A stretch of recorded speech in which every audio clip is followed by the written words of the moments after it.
Everyone, welcome to my channel Tansuman classes. So class 8 आज हम पढ़ेंगे चैप्टर 12 और चैप्टर जो है वो है नेशनल मूवमेंट से रिलेटेड, जो कि सेकंड फेज पढ़ेंगे।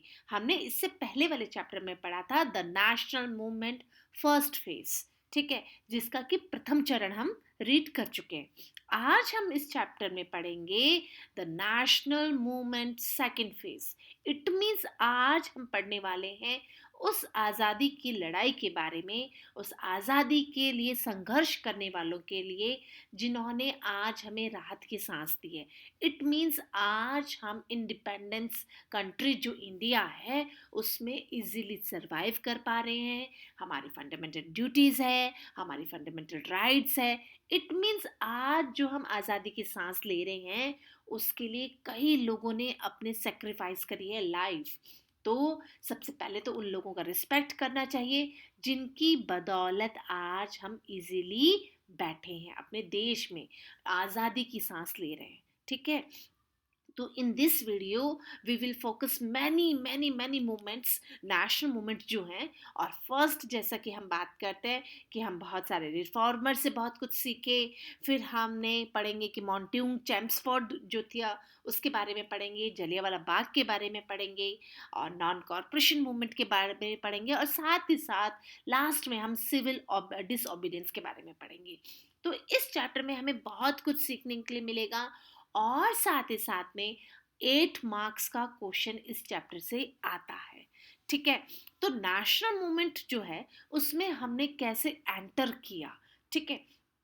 तो द नेशनल मूवमेंट एंटर जो हमने किया सेकंड फेज में, न्यू फेज जब आया तो वो किस तरीके का था, उसमें महात्मा गांधी जी की क्या भूमिका थी, उसमें क्या रोल था उनका, इन सब के बारे में आज हम इस चैप्टर में डिटेल से रीड करेंगे। लेकिन उससे पहले हम चैनल को लाइक और सब्सक्राइब भी करेंगे, ठीक है, ताकि हमें और फ्यूचर में बहुत सारे इंटरेस्टिंग वीडियोस मिलते रहे।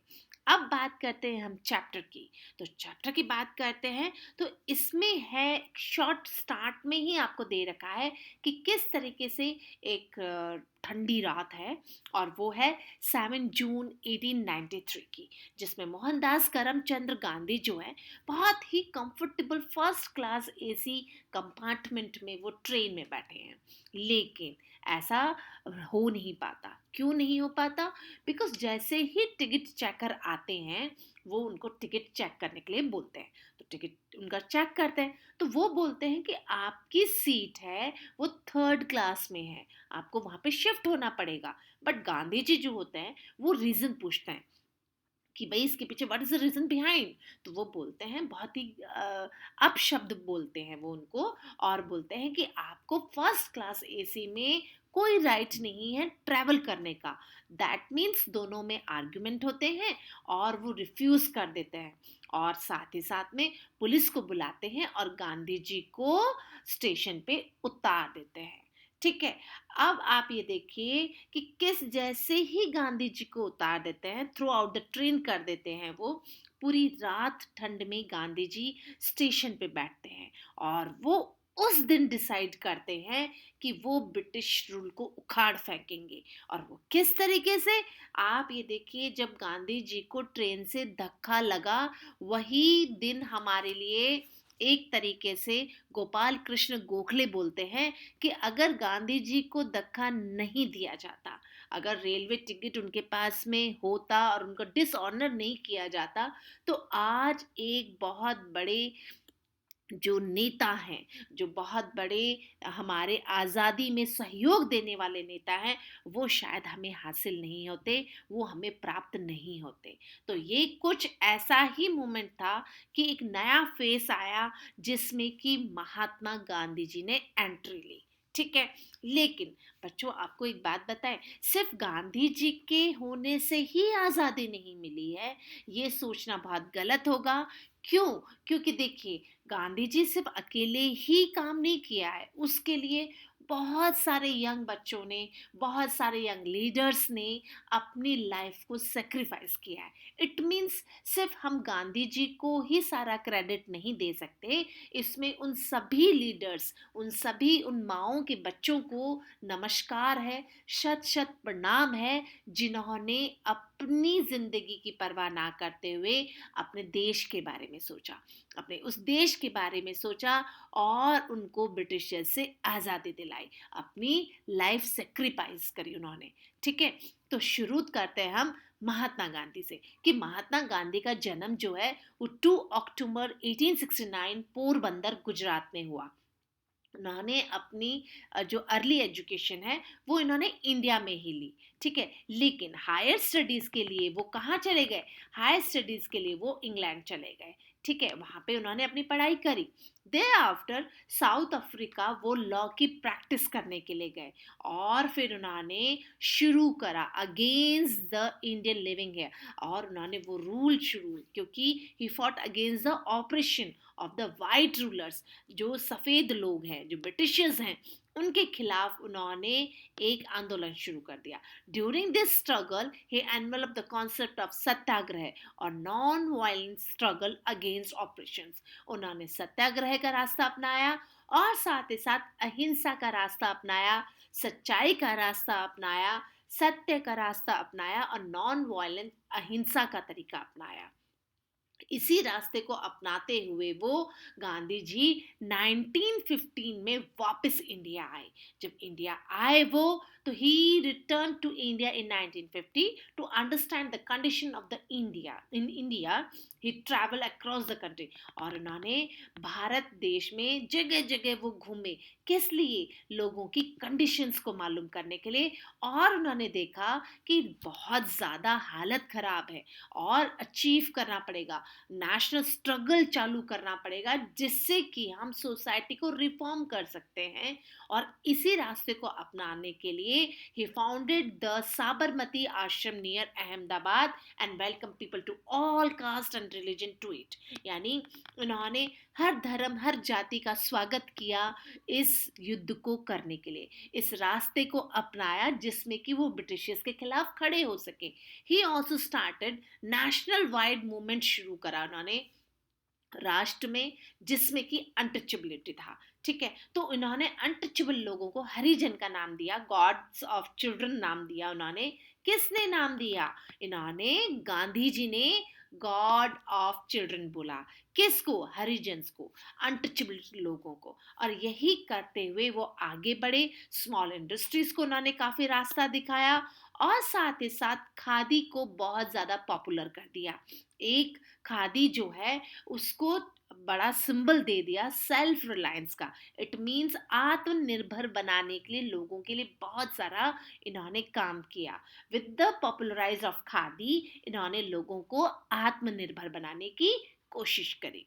ठीक है, अब हम बात करते हैं अर्ली कैंपेनिंग्स की। तो देखिए गांधी जी जो है ना, उन्होंने कैसे कैंपेनिंग किया। तो आइडियोलॉजी जो था वो कैसे था? पॉलिटिकल एक्टिविटीज थी, made the national movement to mass movement. It means Gandhi ji ने एक आंदोलन को बड़ा बनाने के लिए सबसे पहले उन्होंने कोशिश करी समाज को आपस में जोड़ने की, और यही रास्ता उन्होंने अपनाते हुए सिंपल और इजी तरीके से हर एक व्यक्ति को इस आंदोलन में शामिल करा, वहाँ के कॉमन पीपल्स को शामिल करा, और साथ ही साथ में एक ऐसा मेथड को यूज करा जो कि इफेक्टिव हो ब्रिटिशर्स के लिए, उनको आंसर देने के लिए। और Britishers had no answer for them, और यही रास्ता अपनाने के लिए ऐसा इन्होंने तरीका अपनाया जिससे कि ब्रिटिशर्स के पास में अब कोई रास्ता नहीं था, कोई आंसर नहीं था। तो सबसे पहले मूवमेंट की अगर हम बात करते हैं, तो सबसे पहला मूवमेंट जो गांधी जी ने शुरू करा था वो करा था चंपारण, जो कि बिहार में है। 1917 में इन्होंने इंडिगो प्लांटेशन जो होता था, बच्चों ये चैप्टर 3 में या 2 में हमने पहले रीड किया था कि कैसे इंडिगो प्लांटेशन जो था वो बाय फोर्स कराया जाता था, और उसमें एक फिक्स्ड प्राइस होता था इंडिगो प्लांटर्स को जो कि यूरोपियंस देते थे, और वो बहुत लो प्राइस था। तो इसके खिलाफ गांधी जी खड़े हुए और इसी को अपनाते हुए इन्होंने ब्रिटिशर्स के खिलाफ आवाज उठाई, और उनको एक फिक्स प्राइस, उनकी जो फिक्स प्राइस थी उसको थोड़ा सा इंक्रीज करने के लिए फोर्स किया, और इंडिगो प्लांटर्स को उनकी सही कीमत देने के लिए विरोध किया। आग्रह किया, sorry. So in 1980 Gandhi ji lead the workers of the textile mills on Ahmedabad against the mill honours.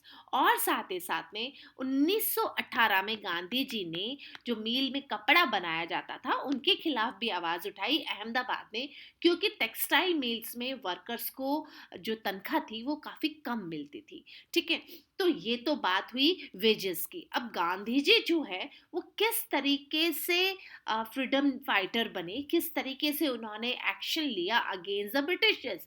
तो गांधी जी बेटा क्या है, himself with the peasant, Kheda में जो गुजरात में है, उन्होंने aggression force to the government to suspend tax collection because of the crops had failure that year.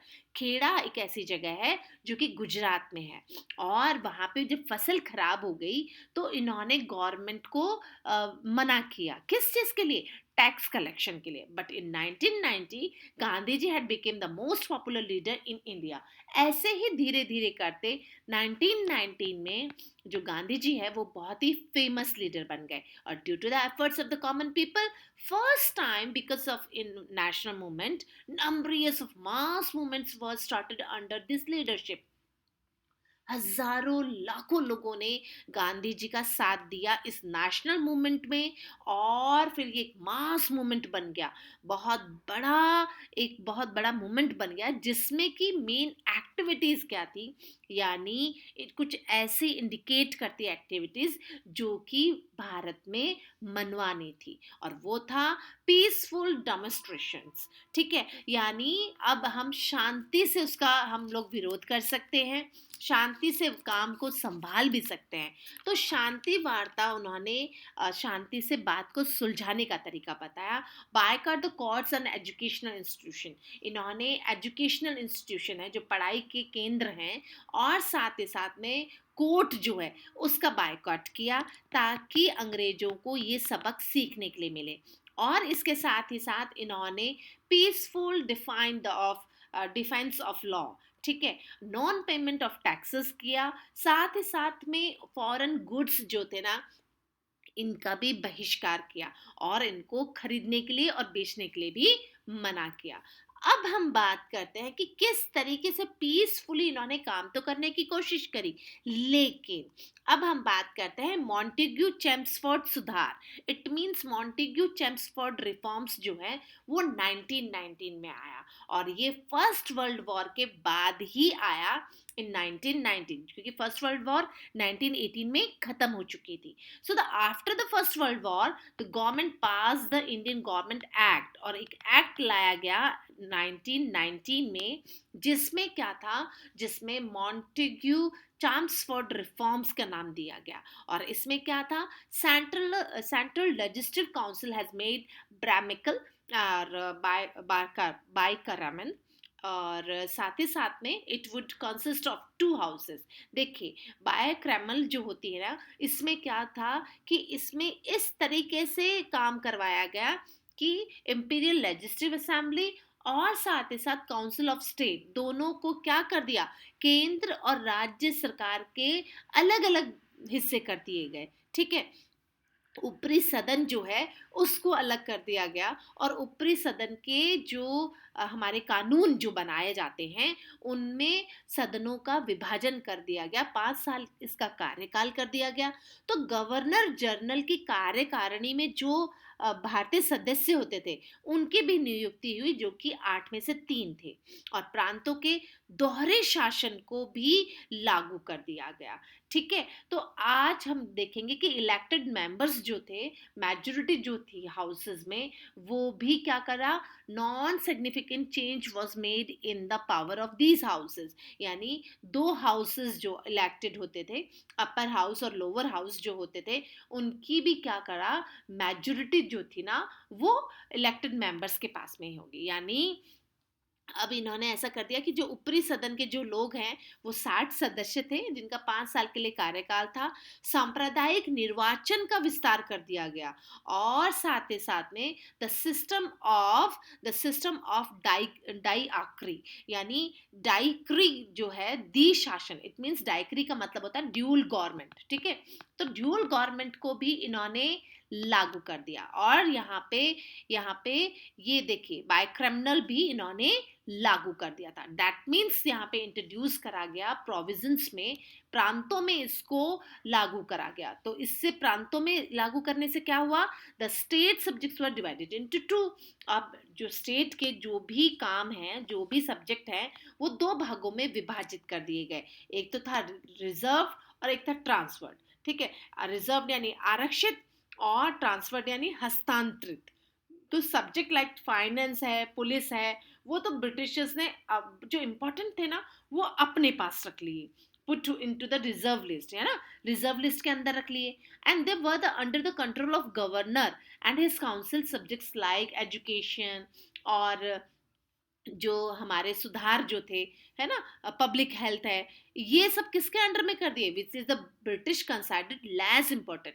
जिनको थोड़ा कम महत्व दिया उनको क्या कर दिया, हस्तांतरित कर दिया। Where the responsibility of ministers who were responsible to the legislature, real power thus remains with the British officers. It means इन्होंने क्या किया, सदस्यों की वास्तविक शक्ति का तो इन्होंने फायदा उठा लिया, और अब क्या किया, गवर्नर जनरल का हस्तक्षेप कर दिया इसके अंदर।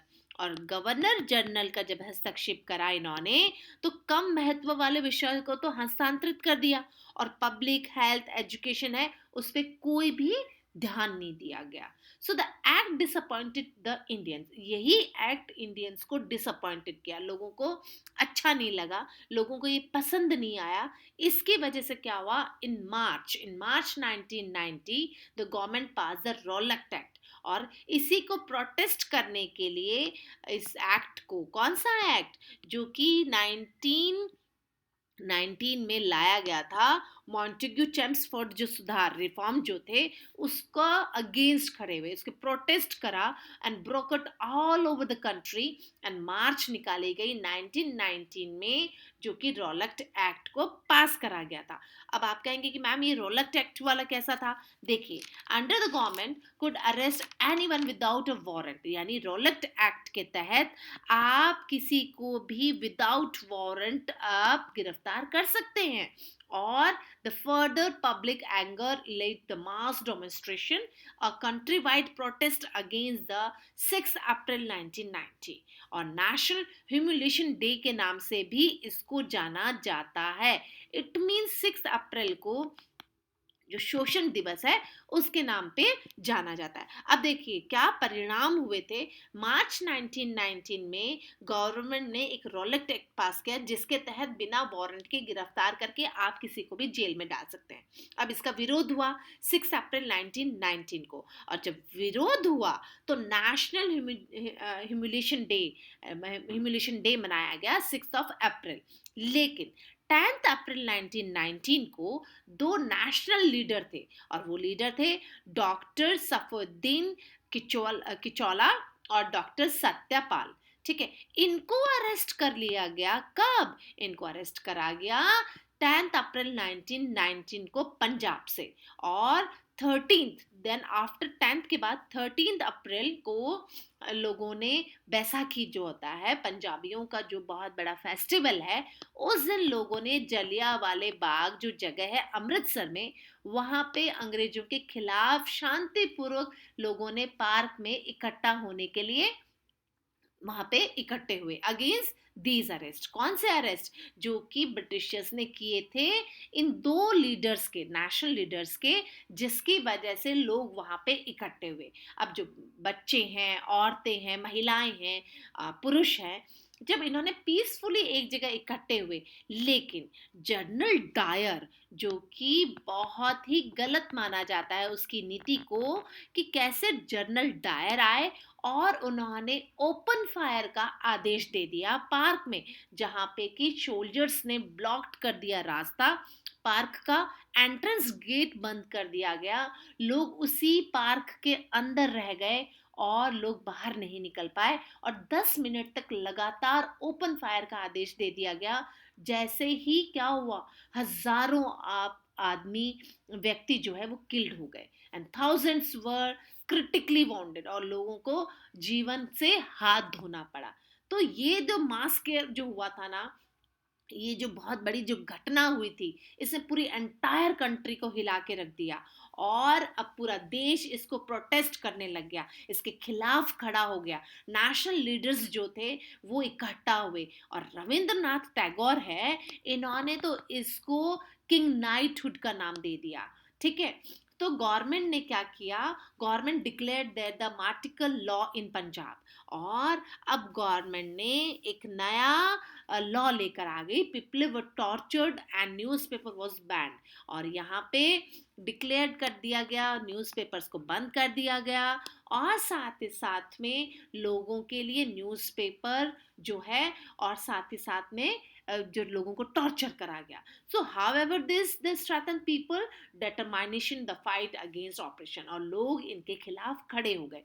खिलाफत मूवमेंट की अगर हम बात करते हैं, जलियांवाला बाग जो हुआ था, जो मिसहैपनिंग जो हुई थी, अब क्या है कि जो खिलाफत मूवमेंट जो हुआ वो 1920 में हुआ। अब खिलाफत आंदोलन भी क्या था, ये दो अली ब्रदर्स थे, यानी खिलाफत आंदोलन को भी प्रोटेस्ट करा गया, और इसमें क्या था कि दो भाई थे, वो कौन कौन थे, मोहम्मद अली और Shaukat Ali. It means there will be one question, यहाँ पे एक क्वेश्चन बनता है कि खिलाफत आंदोलन किसने ऑर्गेनाइज किया था। तो ये ऑर्गेनाइज्ड हुआ था by the two brothers, by the two Ali brothers, Mohammad Ali और शौकत अली, और ये इन्होंने प्रोटेस्ट किया against the injustice done in Turkey. तुर्की में जो इनजस्ट हुआ था उसके खिलाफ इन्होंने आवाज उठाई थी।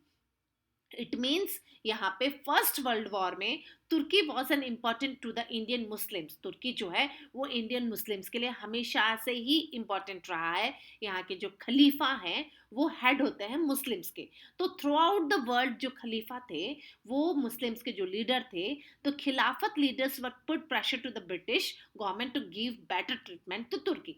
तो खिलाफत जो लीडर्स हैं इन्होंने जो प्रेशर डाला ब्रिटिशर्स पे कि तुर्की के लोगों को बेटर ट्रीटमेंट दिया जाए, और डिमांड करी मुस्लिम्स ने कि नेशनल मूवमेंट एक लार्ज नंबर पे बनाया गया। यानी भारत के कांग्रेस लीडर्स ने भी इस जो एग्रेशन है इसमें शामिल हुए और इसको ज्वाइन कर लिया था। इट मीन्स आपको मैं बताऊं, जलियांवाला बाग पे 2 मार्क्स का क्वेश्चन आ सकता है कि ये कब शुरू हुआ, किसके खिलाफ ये शुरू हुआ, किसने शुरू करा, और इसमें कितने लोगों का नुकसान हुआ, और कौन वो ब्रिटिश जो था गवर्नर जिसने ये सब किया। ठीक है, फिर सेकंड क्वेश्चन आ सकता है खिलाफत मूवमेंट पे कि ये कब शुरू हुआ था, कि दो अली ब्रदर्स थे उनके नाम लिखिए। ठीक है, तो you must learn all this. अब नॉन कॉरपोरेशन मूवमेंट की बात करते हैं। तो जो नॉन कॉरपोरेशन मूवमेंट है ना, ये शुरू हुआ 1920 टू 22। इट मीन्स जो नॉन कॉरपोरेशन मूवमेंट की अगर हम बात करते हैं तो इसको हिंदी में बोलते हैं असहयोग आंदोलन। असहयोग यानी ब्रिटिश जो है उनको सहयोग ना करना, उनको कॉर्पोरेट नहीं करना। तो नॉन कॉर्पोरेशन जो मूवमेंट है in 1922 arranged by the rigid attitude of the Britishers to Congress decided to start non corporation movement under the leadership of Gandhi ji. यहाँ पे गांधी जी की एंट्री होती है, और किस तरीके से फिर वो नॉन कॉर्पोरेशन मूवमेंट के लीडर बन के आगे आते हैं। इट मीन्स अब तक हम पढ़ रहे थे कि भाई गांधी जी आ गए, लेकिन अब फाइनली गांधी जी एंटर कर गए नॉन कॉर्पोरेशन मूवमेंट। और नॉन कॉर्पोरेशन मूवमेंट है जो कि प्रोटेस्ट कर रहा था, किस चीज के लिए, the movement aim to protest against, किसके खिलाफ, अंग्रेजों के खिलाफ। और वो था ब्रिटिशर्स जो थे जिन्होंने पंजाब में ये सब किया, जिन्होंने तुर्की के लोगों के साथ ये सब किया, उनके खिलाफ एक गवर्नमेंट, सेल्फ गवर्नमेंट बनाने के लिए ये खड़े हुए। इट मीन्स इन्होंने बोला कि हमारा खुद का है ना सब शासन होना चाहिए, और इन्होंने स्टार्ट किया एक ऐसा मूवमेंट जो कि लॉन्च किया। It started with the giving up the honorary of the title received by the Indians from the government। और लोगों ने अब जो ऑनर दिया था, जो ब्रिटिशर्स ने कुछ लोगों को जो ऑनर दिया था गवर्नमेंट के द्वारा, वो लोगों ने लौटाने शुरू कर दिए। और Gandhi ji gave up the title of Kaiser e Hind. This was followed by the boycott of the school, colleges, legislators, law courts, elections to the legislators। It means अब क्या करा गांधी जी जो है वो केसरे हिंद का जो नाम उनको दिया गया था, और ये क्या है, इन्होंने बायकॉट किया था स्कूलों का, सरकारी कॉलेजेस का और कोर्ट का, और इलेक्शन जो लेजिस्लेटर का जो इलेक्शन हुए थे इन सब के खिलाफ गांधी जी ने आवाज उठाई। People were asked not to work and not to cooperate with the government. लोगों को कहा गया कि आप सरकार का साथ मत दीजिए, ठीक है, वहां पे काम मत करिए। फॉरेन क्लोथ्स जलाए गए, बोन फायर जलाए गए और हड़तालें भी करी गई, और इन्हीं हड़तालों को ऑर्गेनाइज तरीके से प्लान करा गया। लेकिन अब कंस्ट्रक्टिव प्रोग्राम्स हैं वो भी चालू करे गए गवर्नमेंट के द्वारा। इट मींस ये जो है इसमें शुरू करा गया, इसमें कुछ ऐसी नीतियों को शामिल करा गया जिससे कि प्रोग्राम वाज आल्सो लॉन्च्ड। और इसमें क्या किया गया, इसमें करा गया पॉपुलराइजेशन ऑफ द चरखा एंड खादी। देखिए कुछ ऐसे कंस्ट्रक्टिव प्रोग्राम शुरू करे गए जिससे कि लोगों को रोजगार मिले, जिससे लोगों को काम मिले। तो पहले तो इन्होंने चरखे को बहुत ज्यादा फेमस कर दिया, हिंदू मुस्लिम एकता पे इन्होंने बल दिया, और साथ ही साथ टचेबिलिटी है अनटचेबिलिटी उसको खत्म करने की बात करी, और एजुकेशन को स्प्रेड करने की कोशिश करी। तो ये सभी चीजें अगर भारतीयों के पास हैं तो वो ब्रिटिशर्स का सामना इजीली कर सकते हैं। अब मूवमेंट कैसे शुरू हुआ, thousand of people willingly went to jail. लोग खुशी खुशी जेलों को भरने लग गए। And at the Congress session Ahmedabad in 1921, जैसे ही जो भारत में कांग्रेस का जो अहमदाबाद में अधिवेशन शुरू हुआ, सेशन शुरू हुआ, it was decided that the large number of movement would emphasise non payment of taxes, यानी वो कोई टैक्स नहीं देंगे गवर्नमेंट को, thereby the defying the right of British rule over India. और इसी के द्वारा वो अपने राइट्स को मांग सकते हैं ब्रिटिशर्स से, क्योंकि टैक्स एक ऐसी चीज थी जिससे कि ब्रिटिशर्स को बहुत ज्यादा पैसा मिलता था। So could not be implemented due to the unfortunate incident in Chaura Chauri. लेकिन ये जो नॉन कॉरपोरेशन मूवमेंट है ये कहीं ना कहीं रोकना पड़ा, अनफॉर्चुनेटली ये रोकना पड़ा। और ये कौन सी ऐसा इंसिडेंट था जिसकी वजह से ये रोकना पड़ा। देखिए चौरा चौरी जो जगह है वो एक बहुत छोटी सी जगह है उत्तर प्रदेश में, और उत्तर प्रदेश में ये एक छोटी सी जगह है, लेकिन यहाँ पे क्या हुआ, यहाँ पे हुआ 50 नॉन कॉरपोरेशन मूवमेंट जैसे ही शुरू करने की बात आगे बढ़ रही थी, यहाँ पे 5 फरवरी 1922 को एक बहुत बड़े क्राउड जो कि किसानों का था वो लीड हो रहा था, आगे की तरफ बढ़ रहे थे और मार्च कर रहे थे। आगे की तरफ बढ़ते हुए जब इन्होंने शुरुआत करी तो पुलिस ने इनको रोकने की कोशिश करी और अरेस्ट करने की कोशिश करी, लेकिन जो किसान हैं उन्होंने they set the fire to the police station. किसानों ने क्या किया, किसानों ने जो पुलिस वाले हैं उनको जला दिया, और 22 पुलिस मैन जो हैं इस पुलिस स्टेशन में जल के खत्म हो गए। अब महात्मा गांधी जी जो है वो अहिंसा के मार्ग को अपनाते थे, वो ऐसा कुछ नहीं चाहते थे कि लोगों में अहिंसा का पालन ना करें, हिंसा का रास्ता वो नहीं चाहते थे। तो अब गांधी जी ने जो नॉन कॉरपोरेशन मूवमेंट है ना बच्चे, उसको स्टॉप कर दिया, उसको विड्रॉल कर दिया। यही सबसे बड़ी गलती कुछ इतिहासकार हिस्टोरियंस मानते हैं कि गांधी जी का ये नॉन कॉरपोरेशन मूवमेंट रोकना बहुत बड़ी गलती थी हिस्ट्री में। क्योंकि चौरा चौरी में अगर पुलिस स्टेशन में कुछ लोग पुलिस वाले मारे भी गए, लेकिन इसका मतलब ये नहीं था कि गांधी जी को ये स्टॉप कर देना था, लेकिन कुछ लोग इसको सही भी मानते थे। अब नॉन कॉरपोरेशन मूवमेंट ने क्या कर दिया, लोगों का जो माइंड है वो डिवाइड हो गया और कांग्रेस में भी डिवीजन हो गया। तो after the withdrawal of the non corporation movement क्या हुआ, कांग्रेस में दो ग्रुप में बंट गया। कुछ चाहते थे कि नॉन कॉरपोरेशन मूवमेंट चालू कर लेना चाहिए था गांधी जी को, उसको स्टॉप नहीं करना चाहिए था, और कुछ बोलते हैं कि नहीं ठीक है उन्होंने स्टॉप करा है तो कोई बात नहीं, क्योंकि गांधी जी जेल भरने में लग गए थे। ठीक है, अब हम बात करते हैं कि एक ऐसा ग्रुप था जो कि लीड कर रहा था, जिसमें CR दास, मोतीलाल नेहरू और साथ ही साथ विठल भाई पटेल थे. They wanted to end the boycott of the legislative council. देखिए, एक फर्स्ट ग्रुप जो बना था, मैंने अभी अभी आपको बोला कि 2 ग्रुप्स में डिवाइड हो गया था. तो नॉन कॉर्पोरेशन मूवमेंट, फर्स्ट तो मैं आपको ये बता दूं, नॉन कॉर्पोरेशन मूवमेंट क्या होता है बेटा, जिसमें कि आपको सहयोग ना देना, ठीक है, आपको असहयोग आंदोलन, ठीक है. और सिविल डिसओबीडियंस का मतलब होता है सवज्ञ अवज्ञा आंदोलन, ठीक है.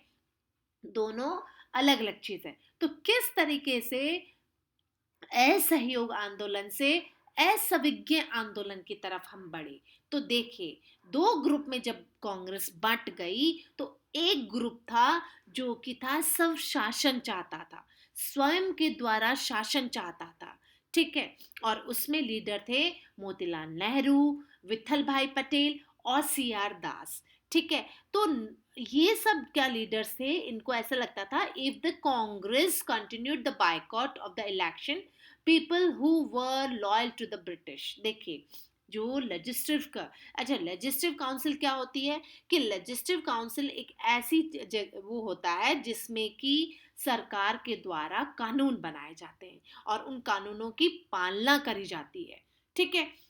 तो ये क्या थे, इन्होंने बायकॉट किया उसको. And these leaders felt that if the Congress continued to boycott the election, people who were loyal to the British would get elected, and then the government would have absolute power to do anything it wanted.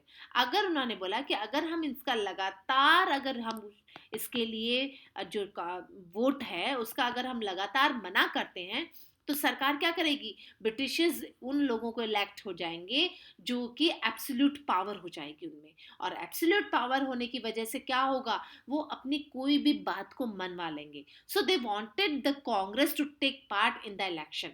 और इसी एक यही सबसे बड़ा कारण था जिसमें कि वो चाहते थे कि वो लेजिस्लेटिव काउंसिल के इलेक्शंस में वो हिस्सा ले and join the government and then work to destroy the working of the legislative from inside. यानी कानूनी पेश जो है, कानूनी तरीके से वो इसको डिस्ट्रॉय कर पाएंगे जब तक वो इलेक्शन अंदर जाकर इलेक्शन जीत कर फिर वो गवर्नमेंट को कमजोर करेंगे. And these are the pro changers, जिसको कि प्रो चेंजर्स के नाम से जाना जाता है.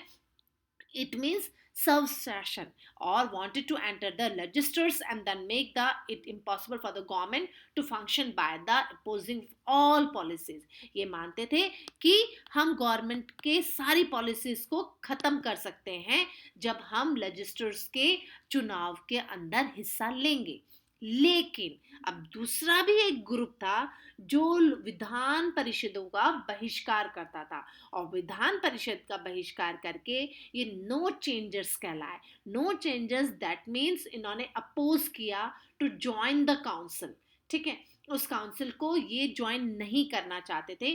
These groups wanted to undertake the constructive programme, और ये चाहते थे कि हम कुछ ऐसे कंस्ट्रक्टिव प्रोग्राम को चालू रखें जो गांधी जी ने हमें बताए हैं और हम इसमें हिस्सा नहीं लेंगे. तो इसमें कौन कौन थे, इसमें थे वल्लभ भाई पटेल और राजा गोपालाचारी और राजेंद्र प्रसाद, ठीक है. इन 1923 प्रो चेंजर्स जो कि चाहते थे क्या, सब शासन चाहते थे, form the Congress to Khilafat Swaraj party, popularly known as the Swaraj party, जिसको कि स्वराज पार्टी के नाम से भी जाना जाता है. सो द प्रो चेंजर्स जो हैं, इन्होंने क्या किया, एक कांग्रेस में खिलाफत स्वराज पार्टी का गठन किया. And the new party was functioning group within the Congress, और ये कांग्रेस के अंदर रहकर ही काम करेंगे. So the Congress allowed to the Swarajist to conduct the election. The Swaraj party contest the election and won some seats in the legislature, और ये कुछ सीटें जीत भी गए. By opposing every British move, they made it extremely difficult for the British to get their policies. इन्होंने कोशिश भी करी कि वो अपोज कर पाए ब्रिटिशर्स को and proposal approved in the legislature. लेकिन after the withdrawal of the non corporation movement, Gandhi ji has been jail. जब नॉन कॉर्पोरेशन मूवमेंट हुआ था तो ये जेल में गए हुए थे, लेकिन it was release in February 1924। और जैसे ही गांधी जी रिलीज हुए, जैसे ही वो बाहर आए, after he is released, the Congress resumed and the constructive programs issues focus upon, इन्होंने किस पे जोर दिया, इन्होंने उन सभी कामों पे जोर दिया। इन्होंने अनटचेबिलिटी को हटाने की बात करी, हिंदू मुस्लिम एकता की बात करी, और खादी को स्प्रेड करने की कोशिश करी ताकि लोग आत्मनिर्भर बन पाए, और mobilisation of the peasants. It means अब क्या किया इन्होंने, जो किसान थे, है ना, किसानों के द्वारा अब इन्होंने बहुत बड़े रूप में किसानों के लिए लाभबंदी करा। इट मीन्स किसान सरकार की नीतियों से नाराज होकर सड़कों पर रोष पैदा करना चाह रहे थे। And peasants have been active participants, किसान सभाएं इन्होंने करी और fought against the Britishers and the agents in India. और जमींदारों के खिलाफ भी इन्होंने आवाज उठाई। किस तरीके से नॉन कॉरपोरेशन मूवमेंट जो है, अब वो किसान आंदोलनकारी भी इसमें शामिल हो गए, और किसान सभाएं हुई दूर दूर तक। जमींदारों को भी, जो इंडियन के जो जमींदार हैं, उनका भी विरोध हुआ था। द सभा fought against the British and the agents, जो कि ब्रिटिशर्स के एजेंट थे, उनके खिलाफ भी आवाज उठाई गई। नेशनलिस्ट लीडर जो है, इन्होंने सॉल्व करा वो सारी प्रॉब्लम जो कि किसानों की थी, और इसके लिए इन्होंने बारडोली सत्याग्रह वल्लभ भाई पटेल ने ऑर्गेनाइज करा इन 1928, जो मानते थे कि किसानों के जो प्रोटेस्ट करा था ना। तो बारडोली सत्याग्रह क्या था, एक क्वेश्चन और यहाँ पे बनता है कि बारडोली सत्याग्रह था protest against an increase in the taxes that the peasants had to पे।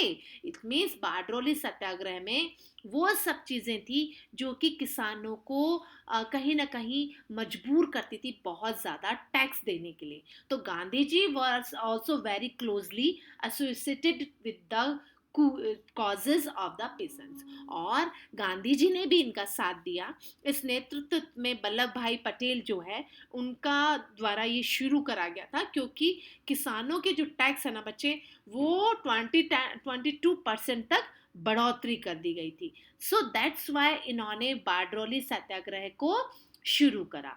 आज हम इतना ही पढ़ते हैं, सेकंड पार्ट हम सेकंड वीडियो में पढ़ेंगे, क्योंकि चैप्टर बहुत ज़्यादा लेंथी है। आई होप आप सबको समझ में आया होगा। Thanks for watching this video. Like and subscribe my channel. Thank you. Good day.